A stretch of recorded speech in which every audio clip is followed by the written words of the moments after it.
partito dall'ambulatorio verso le 9, stavo chiudendo tutto, ho sentito suonare alla porta, pensavo che fosse l'ultima paziente che tornava per qualche motivo, quindi ho aperto e sono entrati queste due persone completamente vestite di nero con un passamontagna nero, quindi totalmente riconoscibili, mi hanno buttato a terra, minacciato con un tagliente, probabilmente un coltello o un taglierino, non sono riuscito a vedere bene perché mi hanno subito messo giù e legato le mani dietro la schiena con le fascette, quelle dell'elettricista praticamente.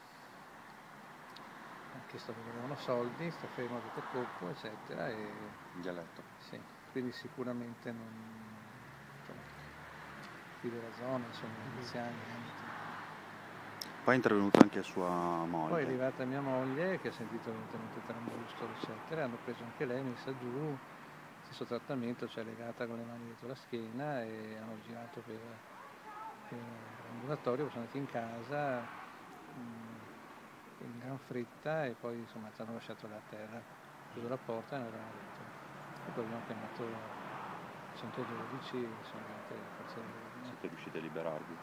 Sì, siamo riusciti a liberarci.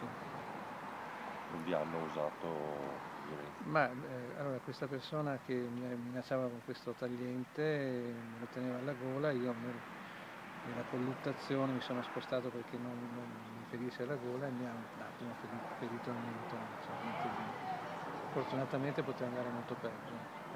Ecco, glielo chiedo che sarà un Natale un po' così per voi quest'anno. Ma insomma sì, sarà un Natale parecchio disturbato, diciamo, ecco. Però cercheremo lo stesso di star sereni, pensando che poteva andare molto peggio. Sua moglie sta bene? Sì, sta bene, fortunatamente. Un po' di shock comunque. Ovviamente, poi adesso la preoccupazione di come fare a difendersi meglio, perché mi pare che non ci sia soluzione qua. Qui di fronte a noi sono entrati proprio neanche un mese fa in casa, in pieno giorno anche lì, diciamo, questa roba è successa alle 9 di sera, non alle 9 notte.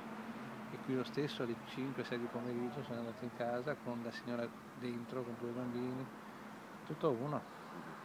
Non ci sono telecamere nei dintorni che No, sappia? no. Non c'è abbastanza sicurezza nella zona, secondo me. Assolutamente no. Adesso provvederò a mettere delle telecamere, ma vabbè, speriamo che comunque un deterrente sia anche quello, ecco.